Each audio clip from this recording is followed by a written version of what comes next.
Hey, you guys, welcome back to Homesteading with SEK. I hope everyone is doing well.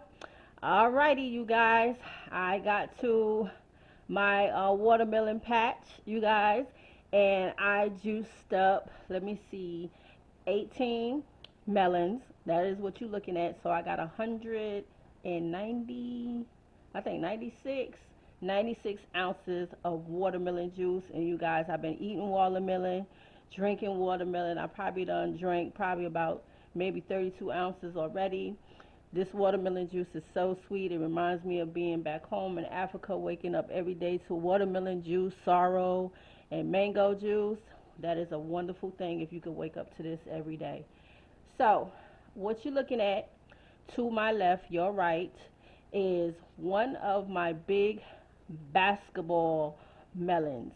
One of those big babies. And she gave me 34 ounces. I mean 30, I'm sorry, 64 ounces, my bad you guys. And in the middle, that is a combination of, I would say, uh 14 of my little ones. I was trying to take pictures as I was going along so you guys could kind of follow me on the post area of YouTube. And the one to my right, your left, is a combination of two of the kind of like smaller basketball and also some medium ones.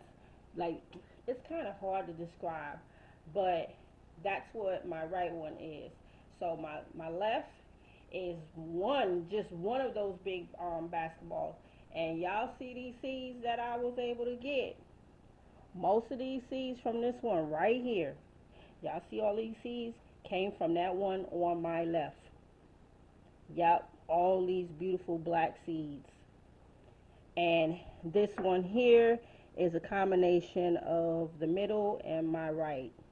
I still got a lot of seeds in this one as well. And let me tell y'all something. These seeds was flying all over my kitchen as the juicer was processing. It discharges in the back. And when you use your little funnel thing, not a funnel, it's a pusher, they were shooting out from there as well. So what happened was, after I finished juicing all of the melons, I went back in, and the charger container, I actually rejuiced that one.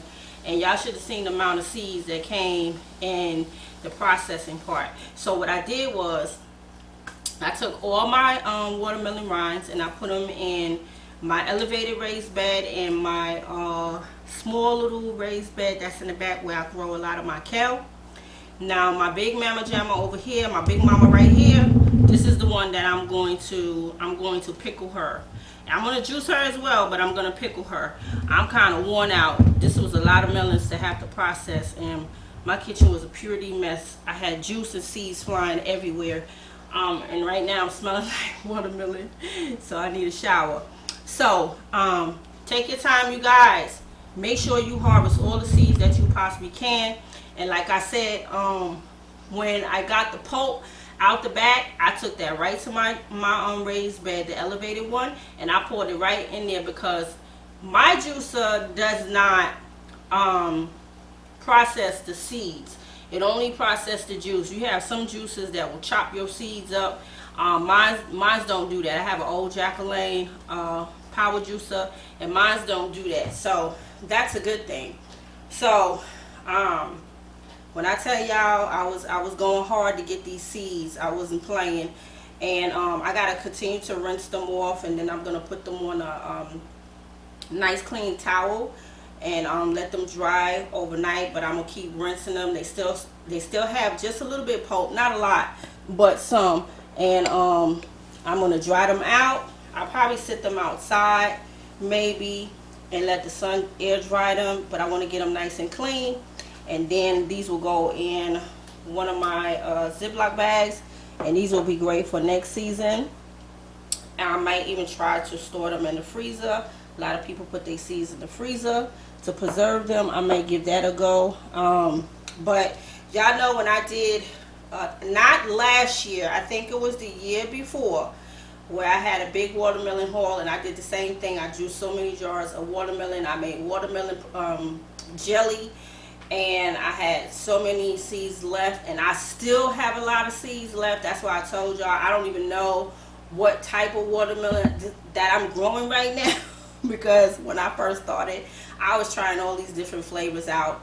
And in one of my pictures I had posted, I had the yellow one. I don't know what that yellow one is called. I totally forgot because watermelon comes in all different shades and colors now. It's not just red. It's all, you got blue, you got blue, you got red, you got yellow, you got peach, all kind of stuff, right?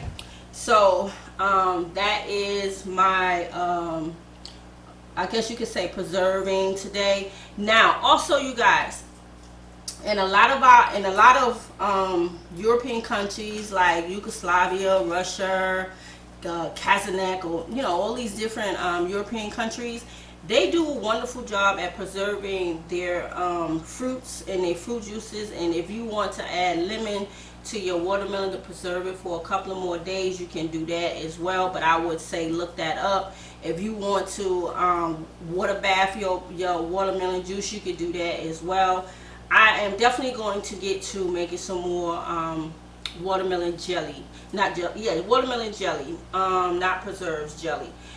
And I am going to get to Big Mama so I could pickle her rinds and give that a go. I think my first year growing watermelon, I did candy rinds, which was a lot of fun.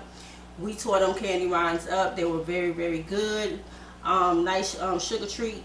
But I think I'm going to do the pickling this time. So you guys, drop me a line, leave me a comment, let me know what you're doing with your watermelons after you process them. Are you baking with them? Because that's a good idea as well. I've never tried to bake with watermelon juice, but I'm sure that you can bake with them. But you already know this is super, super delicious and very healthy for you. We've been taught to drink water, but according to a lot of the vegan people in the vegan world, they say we're supposed to eat our water. So there you have it. So I hope you guys enjoyed this and you are inspired to get your juicing on. And that's another thing. I went vegan for about 7 months. And I used to prep all my juices for the week, and it just made me miss juicing. And I know I need to get back to that because my numbers is going up every year. And I just want to be around a little longer. So I think, once you get into that middle age, everybody wants to eat better because everybody wants to stay on the earth a little bit longer, right? So, all right, you guys. So, also make sure that you are being cautious in buying your melons, because there are so-called poisonous melons out there. I think I have experienced it. I can't really just say I did, but I did have a strange encounter as well. But since I've been eating my melons and drinking this juice, I haven't had any problems.